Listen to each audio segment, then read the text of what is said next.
Did you guys watch Raw? Yep. What was the number, Joe? 1.889 million.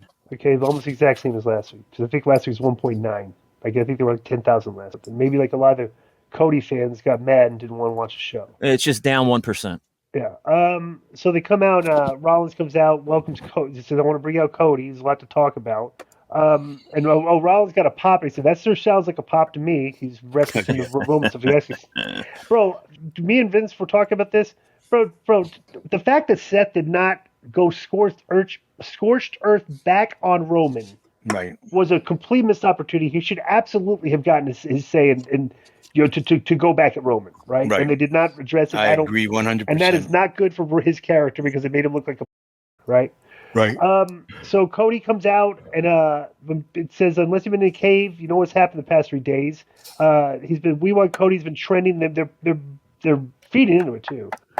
There was Rocky Sucks chants. Not a lot, but it was vocal. And he said, "Is that 1996 again?" Cole asked. Rollins said he was cutting straight to the chase. He told Cody he understands what he's going through, and he said he's been there and he gets it, but they need answers. Rollins said he stood by what he said last week about his championship being the most prestigious in the industry. Rollins said he needed the match as much as Cody did, and Rollins said he needed to know that he's better than he was the last time they met. And Rollins said they need to know he's the best. The only way to do is to test himself against the best, because Cody's the best. And Rollins told Cody to that's if he's going to fight him at WrestleMania, but then Drew interrupts. McIntyre walked out of non-wrestling attire and was called a very bitter individual. He said he laid them both up. He said he thinks he speaks on behalf of everyone. He asked what. He said he laid them both up perfectly for WrestleMania, and now they're going to screw it up. McIntyre said Rollins is the only person who hates CM Punk as much as him, and McIntyre said he took out Punk. Then he showed off his new T-shirt that had a picture of a gravestone that said CM Punk's WrestleMania main event 2024 to 2024. That was funny. Okay. Rollins asked McIntyre what made him think he would get the title shot at WrestleMania when he's beaten McIntyre twice. McIntyre said there were outside reasons why he lost this match, and pointed out that Rollins lost to Cody 3 times. So none of those main events make a lick of sense, basically. The McIntyre praised Rollins for working his butt off to make the champion mean something. But he said no one wants to fight Roman anymore because they know the finish. Is that his family will interfere? That was a good line, I thought. Cody tried to speak, but McIntyre told him he wasn't finished. McIntyre said if Rollins was a real workhorse, he would have shot him dead after the first injury. And McIntyre said that after 17 injuries, it's time for him to take it from here. McIntyre dropped Rollins with a Glasgow kiss, and Cody punched McIntyre, ducked a return shot. Then they fought, and they powdered. Or McIntyre powdered. And we did not get to hear Cody speak, which is by design, because they're letting people, they're dragging this out to try to keep interest, right? So what'd you think of this? A little bit underwhelming. I thought that Drew was great again. He's been stealing all the mic time he gets in the in-rings, and he always says something, funny or that makes sense, like, well, what happens on the Roman matches? Yeah, his family gets involved every single time, right? And this was all about everybody waiting for Cody, and guess what? You got bait and switched. You have to watch next week. What would you? Let me ask you guys at this point. We're a couple months off, but obviously he'll have the surgery and he won't be able to compete. But would you do something with Punk at Mania, whether it's an interview or maybe commentary a little? No, nothing. Just don't use him at all. Yeah, he's away. Next is Becky against Shayna in Elimination Chamber qualifying. Oh no, they did the bro. There's no personal issues in the tag team division. No. So they're just doing all these. Just so we can all give you a great match. Yeah. So DIY versus the Creed brothers against Kaiser, Giovanni, Da Vinci, and New Day, and the DIY goes over because they're pointing to that because at least they're the ones you've been talking about. So. Right. I actually listen to this. I was that by mistake. I watched the whole match, and before I realized that I'd watched it, and they broke out every move, every false finish, everything. Bro, I have zero interest in any of these guys. And I hate to say that because I like New Day a lot, but they're not interesting here. Right. It's just they had their issue with the Kaiser in them, which is why I don't know why they should branch up. The answer to continue with that, but they need to branch off and just that needs to be the focus, So Lynch against Becky, you know who's going to Becky against Shayna Baszler for qualifier for the Elimination Chamber. There is no doubt who's going to win this. Becky goes over. But they gave her 12 minutes. So. Yeah, the only thing I like to say is, bro, I used to like Shayna when she was booked in NXT. Then she came to Raw and did that stupid vampire angle, which was so corny. Then she was with Nia Jax forever, which was brutal. Do you have a sigh sound effect for that, Joe? And you knew she was going to win. right? So next is they did a Liv Morgan backstage and cut a promo on Rhea. Then they showed from the weekend where Cody was at a house show and Shinsuke Nakamura sprayed him with the mist backstage. right, And they're going to have a cowboy, what you call it? bull rope. A bull rope match later in the show, an old dusty thing. So backstage, general manager Adam Pearce was scolding Drew McIntyre for taking out CM Punk and Seth Rollins, who he attacked. Both two guys that were hurt. He said even though they were not medically cleared, and Pearce indicated that he fined McIntyre and threatened to double it if he continued to wear his T-shirt mocking Punk. That was funny. And they both noticed that Ripley was coming out, I guess unannounced. So Adam Pearce said, I gotta go. So Ripley comes out and acknowledged that Becky Lynch was qualified for Elimination Chamber, got fired up and called for a match against Nia Jax. Pearce walked out and said it wasn't the time, and Pearce entered the ring and told Ripley that she would get Jax in a title match at the Elimination Chamber. Nia Jax comes out, and Pearce left the ring and tried to block Jax, who shoved him aside and then punched Ripley while on the apron, and Jax entered the ring and they brawled, and it ended with Jax doing a splash in the corner on her and leaving her laying. So they're still getting huge. And plus, they have to do this because the wrestling in Australia, and Ripley's going to be a huge babyface there, so they're just getting heat on her. Right. Because she's going to be wrestling her home country. So that's good. This is smart booking. Ripley comes off as a huge star, okay? Mm-hmm. And Jax is probably doing the best work of her career, because everything she did before to me was super boring. And I didn't know this, but I was looking her bio up. She's 39. Did you know that? Who? Nia Jax. Is she really? Yeah, so probably the only girl older than her is probably Natalie. And I didn't know this either. Bro, she's 6 feet tall. Right. That's a big girl.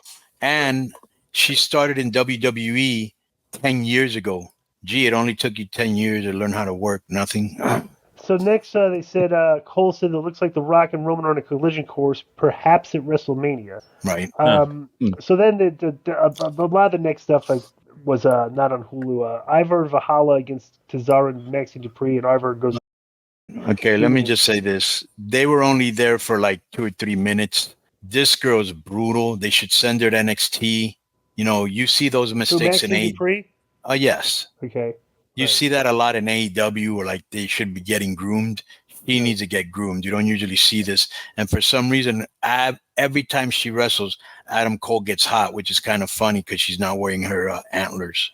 Right. So backstage, they showed the Judgment Day, and Truth showed up acting like nothing happened last week. And McDonough said he's about to wipe the floor with his buddy Miz. Then Truth assumed last week was a reinitiation. And Balor said there was no initiation. Asked Truth what planet he was on before walking away. And Priest just gave up and told Truth to make himself at home. Then McDonough and Dom made their entrance. They come to the ring. That was great. Backstage, Miz said Truth still believes he's in Judgment Day, but Miz said he doesn't know if that makes Truth crazy or genius. Miz said Truth finds a line between crazy and genius, and that's why we love him. So he makes it sound like we don't know if Truth's just playing everybody and acting dumb, which is good for his character because it could turn out to be true. Right. It could be true, right? Right. So they do Miz against JD McDonough, and Truth comes out and had his T-shirts and had the money for the T-shirts. It's just silly, but basically, and it's kind of weird because first Dominic, what was it? He got wiped out by the Miz, and Truth got concerned and went to her to help him, and then later on. He did the thing where he threw all the money in the ring, and JD McDonough got hit with Miz's finish. But at the end, if you notice, Truth went over to where Miz was on the entrance ramp and smiled. So it's like so are you with Dominic? Are you with Miz? Are you, I don't understand. Right. Okay. Yeah, I don't know. So it's like, which is good. Right. So then we do the Katana Chance promo for their match later. Nobody cares. Kaiser and Da Vinci spoke with that Pierce and grilled Pierce to make sure everything would be perfect for Gunther's celebration of 600 Days as Champion. Braun enters the office, Braun Breaker, and Pierce is all smiles as Kaiser and Da Vinci they had met Breaker, and the duo left without saying a word, and Pierce started to go over the terms of the contract he was offering him. So they show Kaiser, so they're all, the Imperium's in the ring with the pillars, and Gunther comes out, that looked talks cool. about being the greatest champion of all time. Jey Uso comes out, he says, there's nobody worthy to challenge me, so Jey Uso comes out. And, Gunther recalled eliminating Jay from the Rumble and said he expected Jay would want to war with him, but this wasn't the way. Jay said he wasn't disrespecting Gunther, acknowledged he's the longest reigning IC champion, and Gunther said Jay is one of the most decorated tag team wrestlers of all time, and praised him for being part of the greatest tag team in WWE history.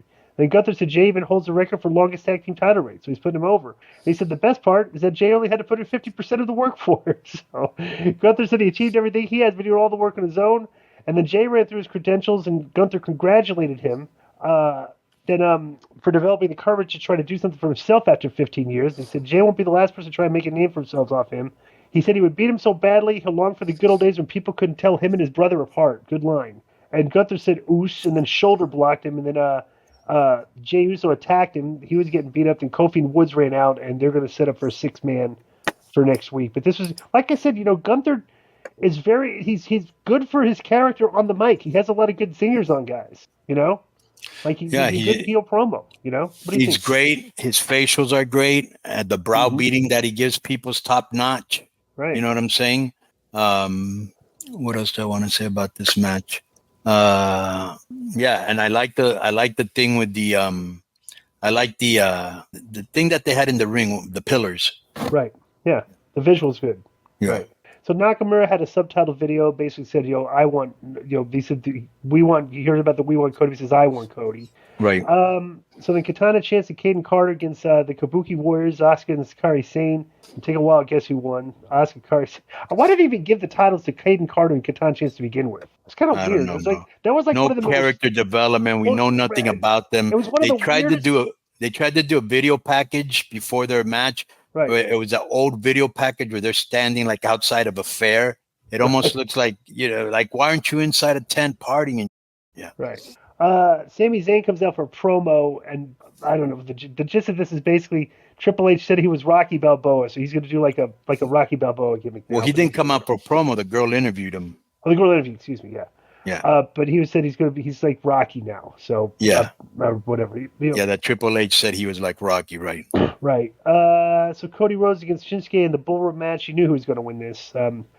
Cody blocked a Kinshasa, then crotch Nakamura with the rope twice for hitting crossroads and pinning him. Then Cole said it was like Cody was trying to drive all the emotion the last few days out of his body, and said Cody was turning his attention to Las Vegas and the press conference on Friday. Then suddenly Drew McIntyre hit Cody from behind. McIntyre worked over Cody, then hit him with a Claymore kick, and McIntyre kipped up and removed his D-shirt. And then it said next week, the brother, they're getting good heat on McIntyre right now because they need heels, So, yeah. What'd you think of this? I was weird because the people weren't that much into this match, so I'm wondering if it was right because they need to finish, or they were still mad over the Cody thing not being explained. Right. Yeah, exactly. I think that's a good point. So that's been our Raw review. Boom. Yo, what up? This is Konnan, and I host Keeping It 100, my co-host, Disco Inferno, unfortunately. Well, I'd say you're my co-host. Listen, every Thursday here on Spreaker, we talk pro wrestling, sports, movies, music, TV, pop culture, and some politics. It's everything the rest of the pro wrestling podcasts are not. Tune in to hear myself, the superior one, educate and inform. Tune in to hear me bury Disco. That's very disrespectful. Join us every Thursday on Spreaker and keep it 100. Boom!